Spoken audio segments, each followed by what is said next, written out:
একটি দুর্ঘটনা সারা জীবনের কান্না, ঠিক এমনই এক ঘটনা হয়েছে আজকে।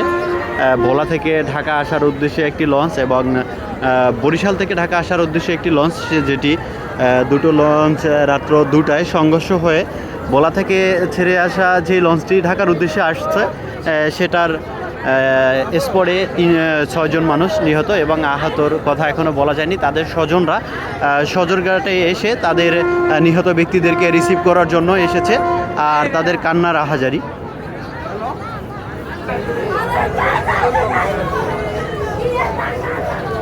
আমরা চাই আল্লাহ তাআলা সকলকে হেফাজত করুক, যারা অসুস্থ আছে এবং অ্যাক্সিডেন্টকৃত আহত হয়েছে তাদেরকে আল্লাহ তাআলা হেফাজত করুক এবং আল্লাহ তাআলা তাদেরকে সুস্থতা দান করুক। আল্লাহ তুমি সকলকে হেফাজত করো এবং তাদেরকে ধৈর্য ধারণ করার তৌফিক দান করো। তাদের স্বজনদের কান্নার আহাজারি সদরঘাট লঞ্চ টার্মিনালে।